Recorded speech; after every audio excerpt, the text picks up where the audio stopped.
Hey,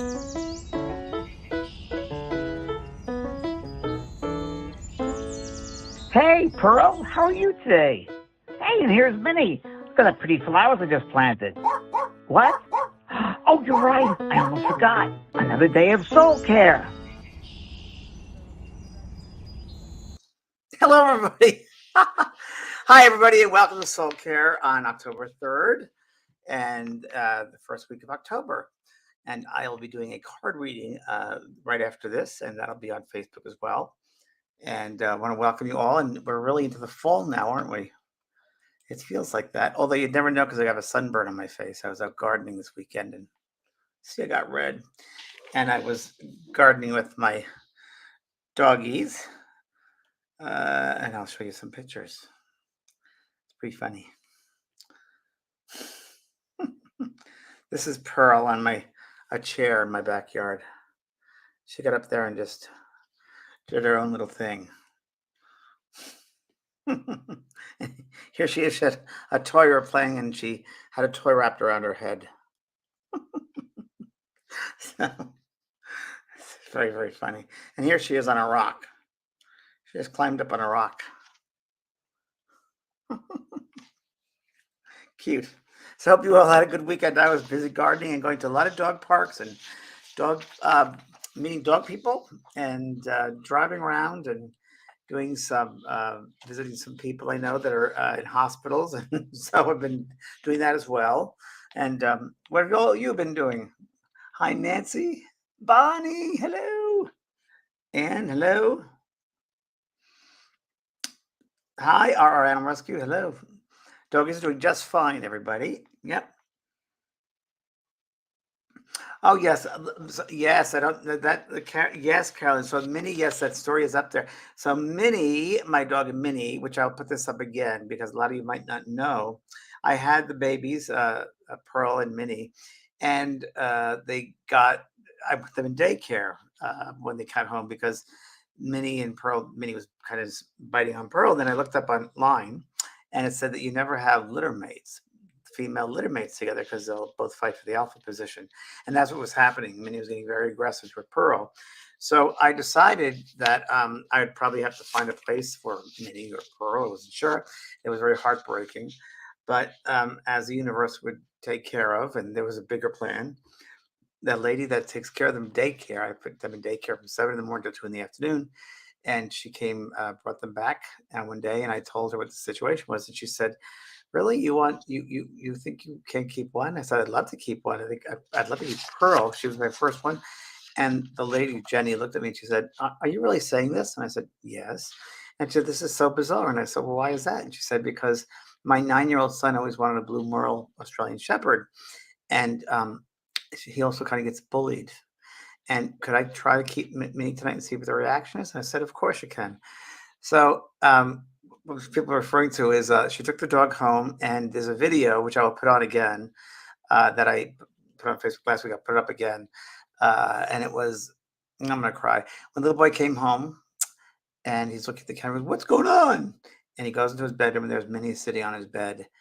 And he starts crying, and Minnie's just giving him kisses and taking care of him. And he cried for like an hour and took good care of him. So he's now Minnie's owner. And because Pearl goes to daycare, it's the same person that has Minnie. So they see each other every day. So it was a happy ending for everybody. And this week I'm going to go see Minnie, and it's great. And Pearl's really a one-person kind of animal, 1% dog. So it worked out beautifully. So thank you for asking. But that was about the doggies. I'm going to go more into it. I was going to do a video also explaining it to everybody, which I will do later on as well. The video explaining the whole situation. But thank you, everybody. Did you get eye surgery? Why do you ask that, Angel Light? Did you get eye surgery? Why do you ask that? That's very, very interesting. Did I get eye surgery? That's very interesting. I didn't get eye surgery. I don't expect to get eye surgery, but I woke up with floaters in my one eye. So that's very interesting you asked that question. I don't think I'll have to get that. I think floaters are just when you get older. And I think because I think I might have debris in my eye. That's why I had, that's very interesting you asked that question. Do I have floaters in my eye? That'd be interesting. Hi, Lloyd Clark. Hi, Kay. Great for the boy, yeah. Hi, Kathy. Hi, Kathy Voss. Nadine, hello, lovey. How are you? I know the sunscreen. I should use sunscreen. And I usually do, but for what Sunday I didn't do that and I should have. I wear a hat, but that's not good enough in San Diego because it is very, very hot here. Oh, thanks, Sue Wells. Rachel Bias says, James, I'm new to this. Have a lot of spirits around. Gets to be a lot of sometimes any advice. Well, Rachel, you're glad you're here. Number one, because you'll start learning things and read books. Go to my school page, the JP School of Mystical Arts, and that might help you to learn more about some courses that will help you. But and then read as much as you can, really, and ask around. And the advice I can really give you is go into your heart for the truth. Like when you read something or see something, feel the authenticity for yourself in your heart. If it doesn't work for you, then it's not for you. So only the material that feels right to you should you take in. Okay. Thanks. Right. Nice to have you, Rachel. Mary Voss. Hi, James. SoulCARE makes me look forward to Mondays. Thank you. Me too. I have a question about recurring memories. My mom passed away. I miss her so much, and a memory of a place popped up randomly in a shopping center we both enjoyed. No specific memory, just the place. What it made it more interesting was a place kept popping up for me out of nowhere. There's something my mom was trying to say. Well, it obviously, Mira, she's around you. And what spirits tend to do is they will put into your mind, they will project into your mind a picture of a memory that they've created or created with you in the lifetime. And they'll bring that picture back to you. And they do that quite often to let you know they're around you. I had one last week, the exact same thing. A friend who had passed over in the exact same purple shirt that is a picture of myself and my friend together, and we has a purple shirt on. He looked exactly as a photo, and we were together in a bookstore, which we always used to do. So the same thing. They will come back and give us those memories as pictures. Very much so. This Friday, by the way, I'm doing an event. I'm doing an evening of spirit messages.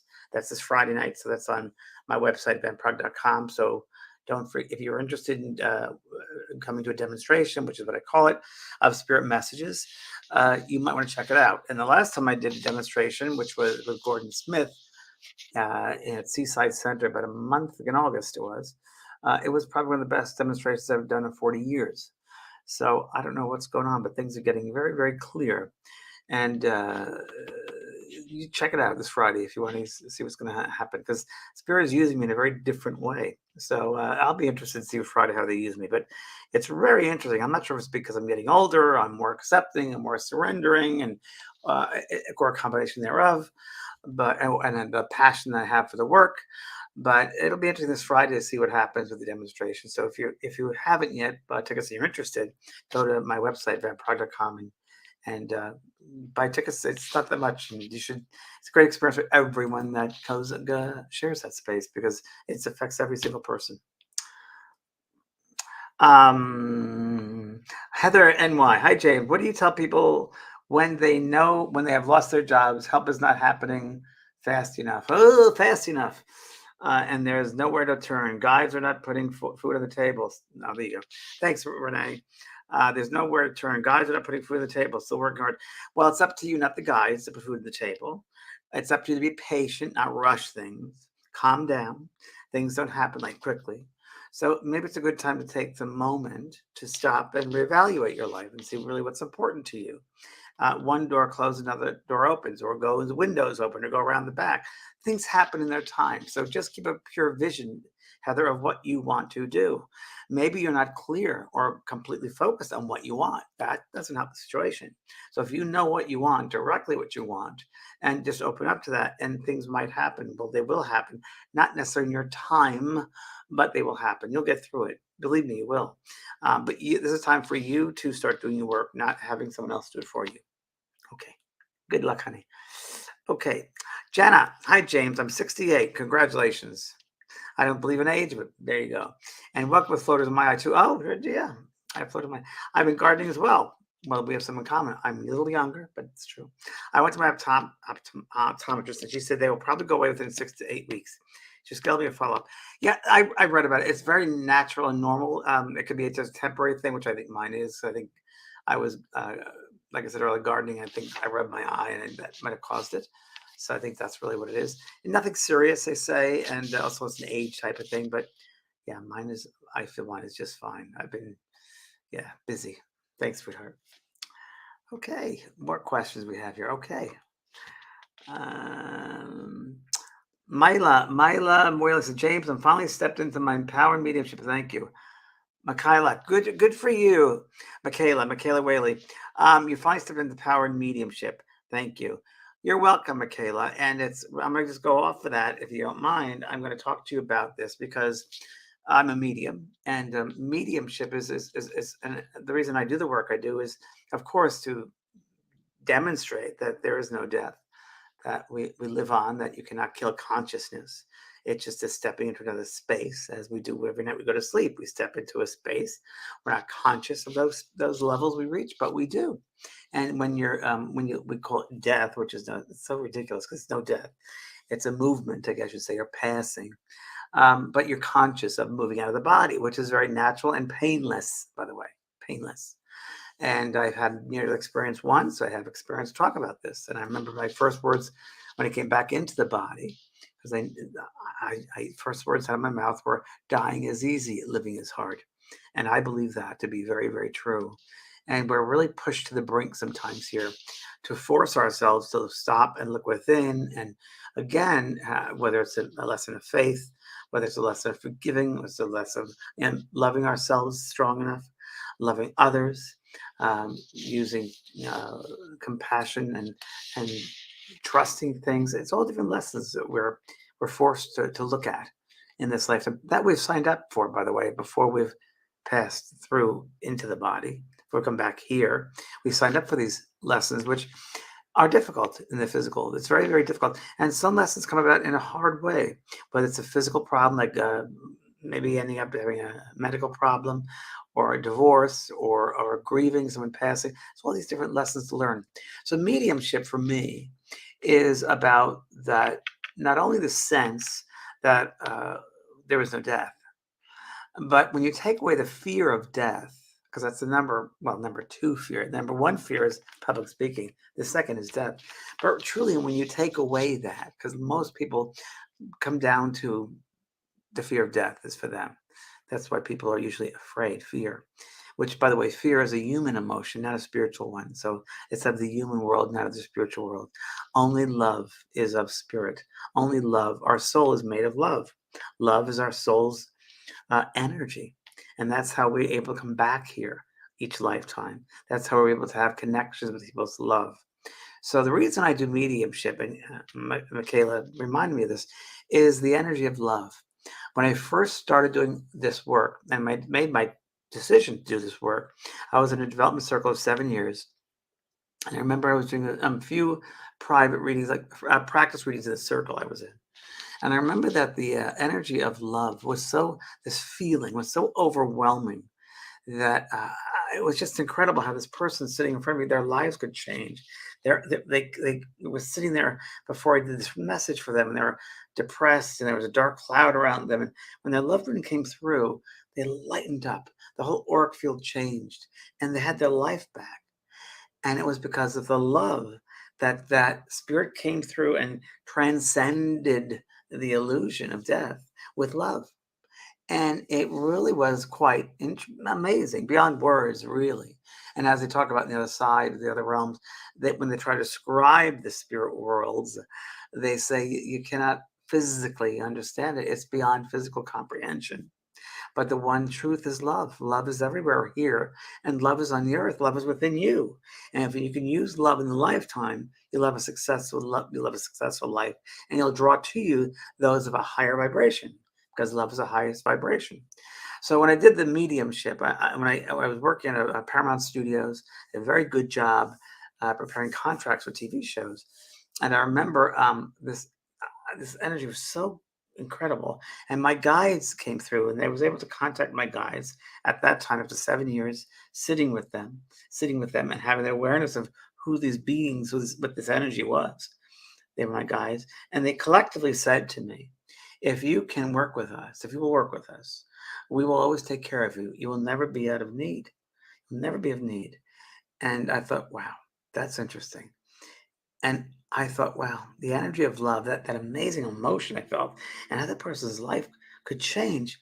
There's nothing in this earth, there's nothing one could do in this earth that would be greater than to bring back love to them. And that's why I decided to quit Paramount and do the mediumship, not knowing how I'd get income, not knowing anybody, not knowing how to pay my rent, how to get groceries, not knowing anything. But I had the faith of that energy of love. And that's what brought me to mediumship. And I wanted to, and I've done this now 40 years. And thanks, Kayla, because you remind me of this here. That I was talking to my friend Lynn Probert, who's an English medium. A lot of you have heard me talk about Lynn. We've worked together for many years.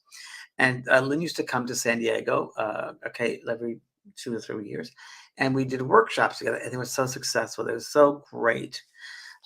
People loved it. Came all over the United States. They would come, and even around the world, Canada, from some Australians, some from England. And it was such an incredible 5-day workshop. And then we did a demonstration that I wanted to repeat that experience. But I wanted to repeat it in a different way.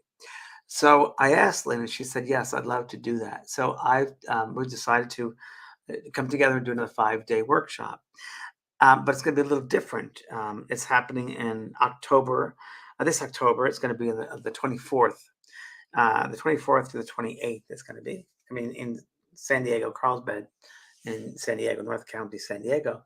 But we're going to use the power of love through mediumship. Oh, there it is. Great. Thanks, Renee. You put that up there. So it's going to be we're using the element of love, the energy of love, because the most successful messages that I brought through, and I can say this for Lynn as well, have been through when the energy of this love, this unconditional energy, this non-judgment energy is used, and you start, in a way, you see that spirit and a loving God, guy called God love God, that God energy, that love energy coming to you in your mind. It kind of, what can I say, opens you up. It accentuates or opens up that part of you, that spark within you, that loving part of you, that connection is stronger. So we're going to teach different techniques and methods of using that loving energy when we connect with the spirit world, how to go about connecting with that love of self and the love of that being who's around you. And sometimes, I talk about evidential mediumship, and this way is going to be a very different way of learning how to bring them through, in that we're going to use this element of love, and it's going to be a sense of the energy first, and then the description, the human description. But first, it's almost like seeing the higher self of that being and of yourself. So a lot of the exercise will be first, like the first day, first morning will be of yourself, learning about that higher element of you, your higher self. What does your higher self feel like to the human? What aspects? And something I'm going to use from journeys that I did it with uh, shamans back in Brazil. I'm going to use some of those exercises to go on kind of a mind journey with you and bring you to that overwhelming higher sense of self, your over self, your higher self, the over soul, whatever you want to call that, and using that to connect. So it should be some pretty outstanding uh, experiences for everyone that's going to be there. It's not going to be a large workshop; it'll be a small workshop, less than 100 people for sure, and it's right there. There's an experience power of love through mediumship, and that's really the best way to describe it. Is using love. So that's myself and Lynn Probert, October 24th, 28th.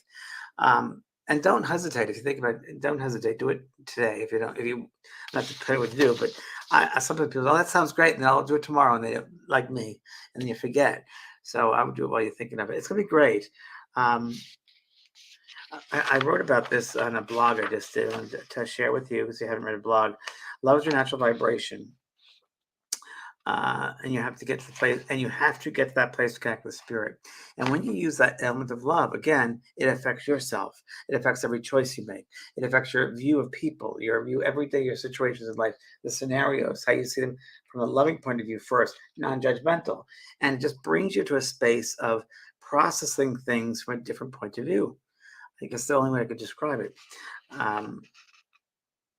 Right, focusing on the past, the future, and not living in the now is part of the problem we have. Living in the moment of now, as Eckhart Tolle says, the power of now, and also learning to use love in mediumship and everyday life. We let go of grudges we're holding on to, hang on to angers and resentments, and how to let it go and see how your life will change.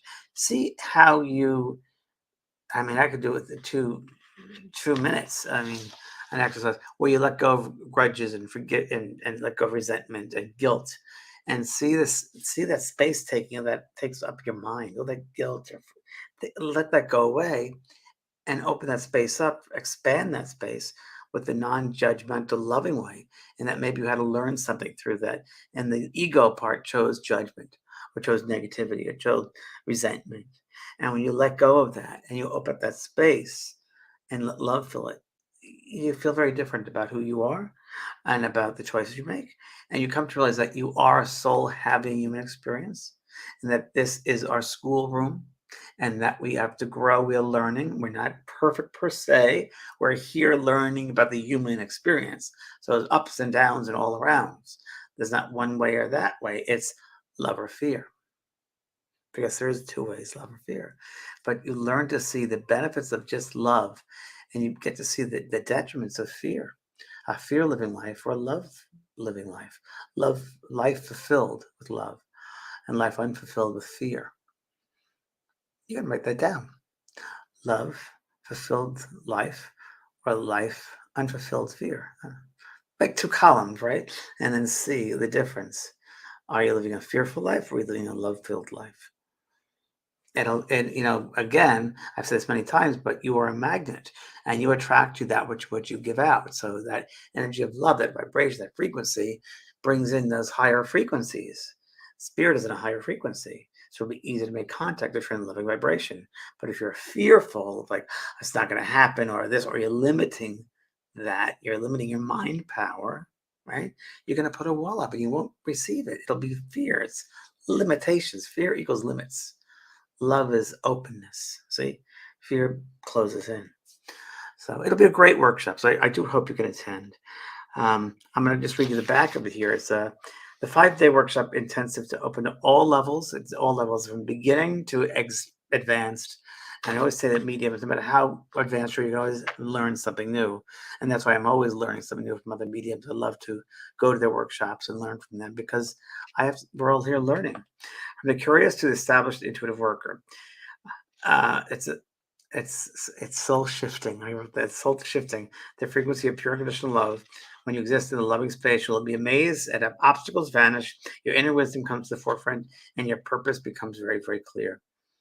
So it's all about gaining the understanding mechanics of mediumship, practice techniques to control and amplify your connection to the spirit realm. Many people think, I gotta get it. When you slow down and you are still, and you use that energy of love. Love is like the fuel. It's like the fuel. Like to drive the car, we need gasoline. To do mediumship, we need love, the power of love. And by using that, I can tell you that I've learned more about who I am.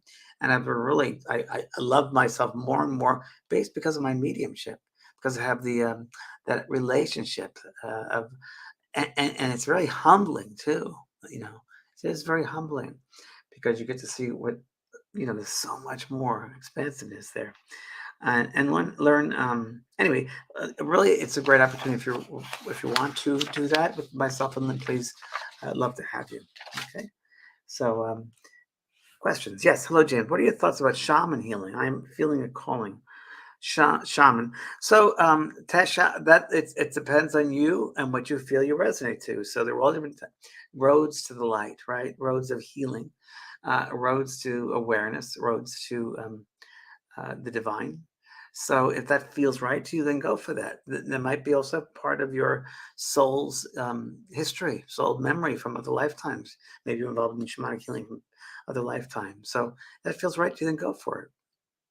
It all comes down to love. Okay. Mira, I did attend one of those evening events, and you connected me with my mom and grandmother, changed my life. Thank you, Mira. Thank you very much. I'm glad it changed your life, and I hope you continue with that awareness. That's great.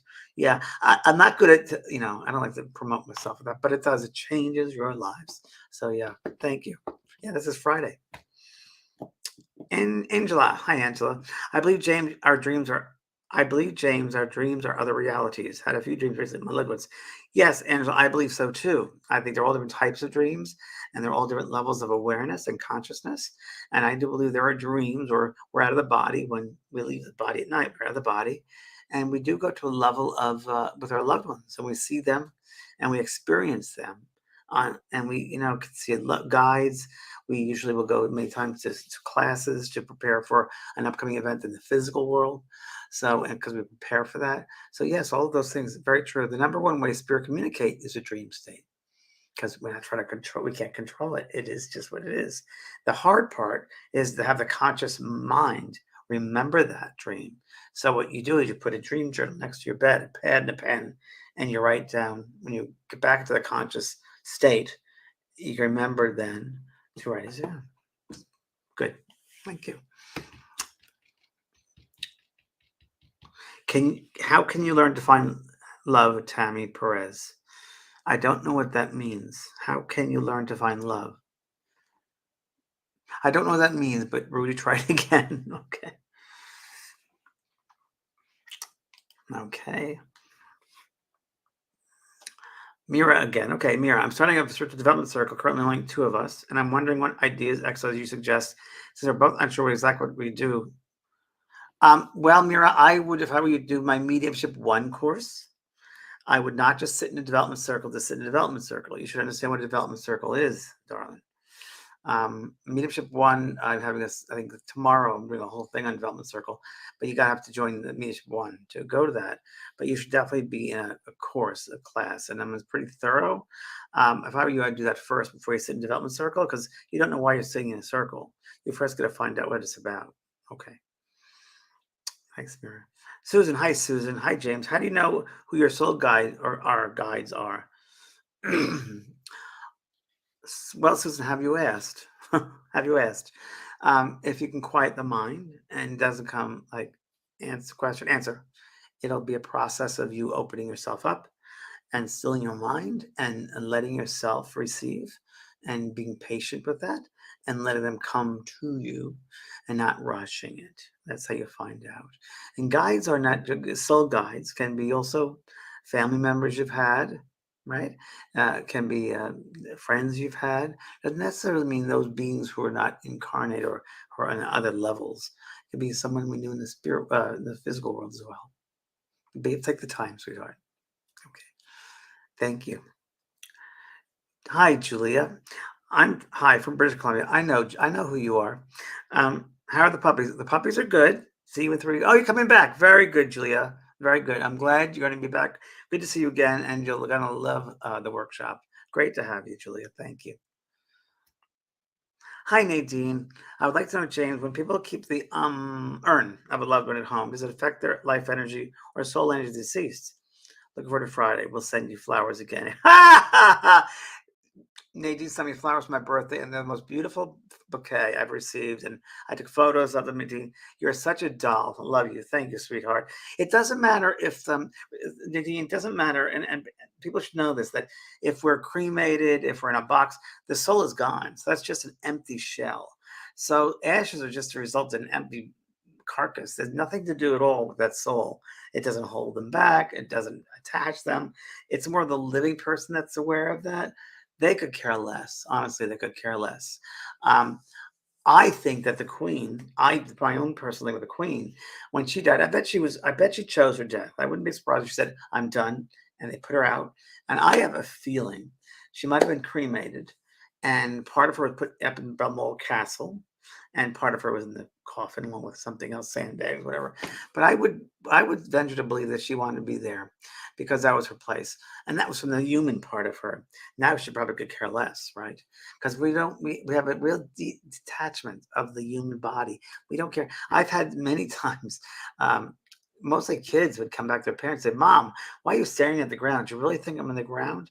And I've had animals too talk to their loved ones about, I'm not on the shelf there. I'm around you. So, and we think about it, it's like, yeah, that's not how they are, right? Let's think about that. It doesn't make sense. So, it doesn't matter, darling. Thanks, Adia. Look forward again to being with you on Friday. Okay. Hi, Diane. We have been blessed with many readings from you, James. Thank you, Diane. They're always so helpful and uplifting. I think so. Thank you at the bottom of our heart. You are on earth and you're sent to teach us. Thank you, Diane. I appreciate that. That's very kind of you. I appreciate that, and I do the best I can. And I'm pretty proud, I guess, of the work I've done. I think I've done my soul's work, and thank you. I appreciate your appreciation. Thank you. Noel, James, any thoughts on healing trapped grief? Sure. What is it serving you, this trapped grief? What is there's a book I wrote called Healing Grief. You might look into that. It's really good. It's a really good, I'm going to say Bible on grief, really, but it really is because it's this usually when there's trapped grief, it's unlived life, or there's resentment, or there's guilt, or there's should have, would have, or could have. So you have to go in there and see what was it that was left undone, what part of you did not live and express yourself to that person, or it may have goes back to you yourself. So you really have it's a wonderful time for the I call it the art of discovery to go in and find out why is it trapped? Why do you feel that way? Why do you give it that name, trapped grief? It could be that, what are you holding on to? What is it that was maybe not expressed? So that, of course, not a simple answer because everybody grieves differently. Everybody's life experiences are different. So you have to do journey, a soul journey, and find out what's going on with you and why you're choosing to, you call it trapping grief, instead of acknowledging it and just letting it go. And when I say let it go, see it for what it is. I think when you lose someone, you never really let go and lose them. I mean, you never really, when there's grief, I think it just changes. There will always be a little part of our heart that's hurt because they're not physically with us. But definitely, we start living with it. And when we realize there is no death, that they are still very, very alive, it's the physical component that we really miss. So that's it. But for you, it might be more of an emotional situation as well. Maybe you didn't say things you felt you could have. And they can still hear you now, much more than they could hear us here, because our thoughts are amplified on those levels. So believe me, there's always love. There's always an opening. There's always a possibility. Okay. Good luck on your art of discovery, Noel. Caitlin, hi Caitlin. Can you communicate with someone that you don't see anymore in your dreams? Of course. Why couldn't you? Why would you not be able to? Of course you can, Kathleen. They're all around us. So, all around us we have these different types of waves like microwaves and gamma rays and X-rays and radio waves, television waves. They're all around us. If we could only see how dirty the atmosphere is, all these different waves of energy, all around, all this noise around us, we'd be shocked that this whole other worlds, I should say, surrounding us, the different realms and levels of beings, layers, if you will. So they're around us all the time. They do, they're, when we look at them, we can't look at it from a human point of view because the human is so limited that we think here today, gone tomorrow. There's the here and there. They're kind of encompassing all the space around us with our thoughts. They're still part of our thoughts. They're still part of our everyday life. And they can be in several places at once, which the human has a hard time comprehending that. But it just shows that the soul is multifaceted and really is multidimensional. And the laws that apply to that dimension, say sixth or seventh dimension, hard to apply here to this three-dimensional world, and hard for us in this human form to understand it. And I say this every week, and I'll say it again because it's so important that we as human beings have to realize that, let's say, 30% of the soul is encased in the physical, 70% is outside. So why can that 70% really communicate with loved ones around you? But it's the human ego that limits it. Oh, that's not possible. No, it is possible. We have to just be aware, number one, that it is possible. So it's a journey, it's a process, Kathleen, but you can do it. Okay. Good luck, honey. How do we get this?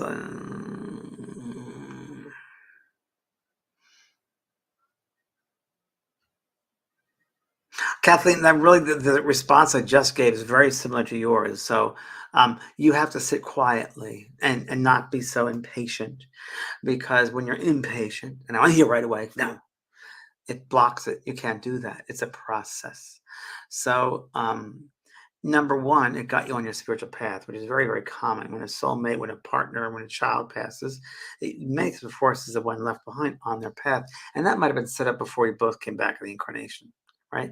So be good to yourself. Be really um, patient with yourself. That's the best thing you can do.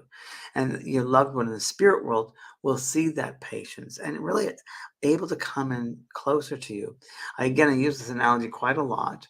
You might have heard it before, but it's a great one to remember in that, we want to hear from the spirit world, like snatching, trying to get that. Come on, come on. And it's like a feather falling from the sky. If you want to get a feather, if you want to possibly get a feather, you put your hand up and let it gently glide down onto the palm of your hand. But if there's a feather floating, you want to grab it, go after it, it'll go away. It's kind of the same thing with spirit. You're forcing it. Can't force it. Got to be still. Got to be the process. Got to be receptive. But that in Yiddish, there's a term called mishigas. All that stuff in our heads, all the junk we have around our heads, that orbiting our heads, we're worrying, that blocks them. So impatience does that. That's why you gotta be patient and still. And whatever can still your mind, whether it's creative chores such as drawing, designing, coloring, gardening, uh, that will help just to calm you, to give you a space. But be kind to yourself. Be patient with yourself. All of us are not gentle enough with ourselves. And we really need to be more gentle. They say that to me every day. Please tell people to be more gentle and caring of self. And stop worrying, because worry is wasted emotion. It's a wasted human emotion. They should not worry because they spin out. And that doesn't help anybody, not yourself. Because think of how our mind creates, right? So if you're thinking over and over again, you're spinning out. Think of how that affects the body.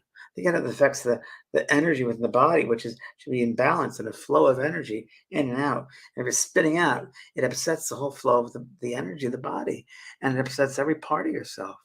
So stillness and gentleness and compassion for self is needed. Okay. Good luck, sweetheart. So this Friday, that's right, this Friday, October 7th at 4 o'clock p.m., I'm going to eye-opening, get it? Evening of Spirit Readings. Go to vanprog.com if you want to get tickets. There's still some available. It's for a demonstration for this Friday night. And also remember, if you want to do the 5-day workshops, time for that. Those two things. And until then, tonight's show. I'm doing a show tonight called Both Sides Down Beyond with Kelly White, and Kelly White is resting right now. She took some time off, which I insisted she did. So I'm having a real special guest I asked to be on the show tonight. Her name is Denavia Ciro, and Denavia is just, I don't know. When this is funny, Lynn Probert and I were doing a workshop years ago. This girl came up to us, and Lynn said to me, "She's special." I said, "She is special." And this lady, Denavia, said, James, when I was living in Laguna Beach, California, she goes, "You should move down to San Diego." I said, "Why?" She goes, "It's good energy there." Long story short, 4 years later, I actually moved down to San Diego in Encinitas, and I found that Denavia lives 2 blocks from where I am, and we became good friends. And she's an incredible person that is able to see people the inside. She's very much an intuitive, and doesn't say she's intuitive, but she's very intuitive. She's a skilled, I'd say, life transformer. Life changes people's lives in that. She's able to see the potential of people and where they can see for themselves. And she's able to help them to get rid of the obstacles that they put in their way, just like we're talking about, and the patterns that they keep repeating over, like the spinning out of control. So she's able to, and I've seen it do it. She's an amazing healer. The processes she goes through to help assist people to be the best they can be. She's on a show tonight. I wanted to share with you because she's really special. So that's on tonight's show, Both Sides Down Beyond at 6. And she's pretty incredible. So please join us at 6 o'clock, Both Sides Down. It's going to be right here on Facebook and my YouTube page. So thank you, everybody. And we'll see you in these couple of events coming up. God bless you all. Bye-bye now.